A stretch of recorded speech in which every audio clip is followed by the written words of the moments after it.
What's up, YouTube? It's Dub Did It, aka Hood Learning, and today I'm bringing you another debunk story from YouTube. And this one has to do with the case of Elisa Lam.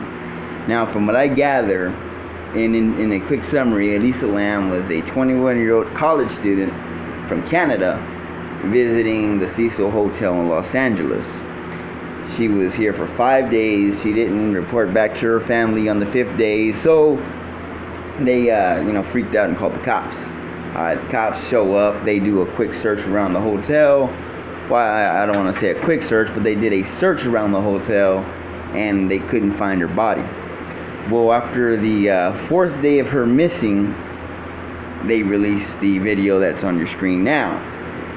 And after, I believe, the 5th day, or maybe it was a couple of days after they released the video, they found her body. Now, the only reason they found her body was because the guests at the hotel were complaining of problems with the water. Some reports say that the water was coming out black or foul tasting, but from what I gather, the issue had more to do with water pressure than anything else. People may be getting facts mixed up with a movie that came out, before this event happened, but we'll go into that in a little while. Now, anyway, so they find the body in the water tank, bloated and messed up and whatever, but there's no signs of foul play. But there's still some unanswered questions. The first being the most obvious. What in the hell was she doing in the video? Alright? She appears to be out of her mind. Some people might say she's suffering from psychosis. Some people might say she's under the influence of drugs, or maybe suffering a amphetamine psychosis. Or, me personally, I say she's just tripping the hell out. Alright, she's tripping. Alright, if you look at the video, she's playing invisible instruments. She's on the lookout for an unseen entity, that's looking for her. Oh God, look at that. She's playing an invisible. I don't mean to make fun of her. It's a serious issue, but the point being, the video shows her behavior.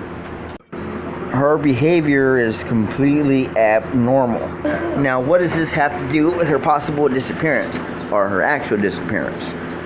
Well, I'll tell you this. She ends up in a water tank, nude, on the top of a motel in midnight hours.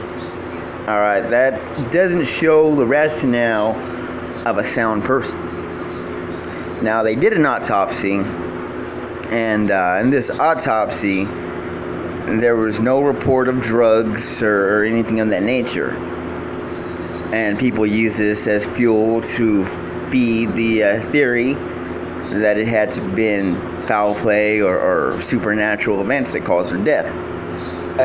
But if you note on the autopsy itself, the reason it doesn't show any traces of drugs or anything like that is because there wasn't enough blood to pull a sample off of. Now, I didn't say that her body was drained of blood, but the blood that was in her body was just not something that they can pull a sample from. Now, also look on the autopsy. It does note that she suffered from bipolar disorder and a number of other issues, which brings us to the probable culprit of her disappearance and her behavior. Like I mentioned earlier, she was a bipolar individual. As per the autopsy, it reads that the descendant had a history of bipolar disorder for which she was prescribed medication. Toxicology studies were performed for the presence of these drugs. However, something or another in the blood was not performed due to the limited sample availability. So what it's saying here is that she was bipolar, she was prescribed drugs, but they couldn't determine the amount in her system because the lack of available blood to do the sample on. But if you do a Google search on a couple of the medications that she was prescribed, which was Wellbutrin and Seroquel, to name two of them, one of the interactions that has been observed by professionals has been psychosis. Now, if you're not familiar with what psychosis is, it can be characterized by a few different things. Now, it's characterized by a few different things. The first being hallucinations. If you look at the elevator video, it's plain to see that she's obviously seen some stuff that isn't there. The other one is suicidal thoughts. Now, if you look at her death and the way they found her, take a look at her actions, you can conclude one of two things. She either died from a manic episode with hallucinations, or she was in a drug-induced psychosis. Either way you look at it, it's a messed up story.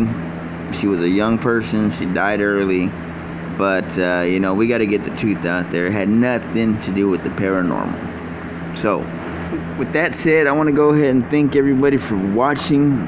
There's going to be a lot more debunking videos coming up soon. Excuse me guys, I'm doing all my editing on my phone. So if you like what you see, like, subscribe, and all that other stuff. Later.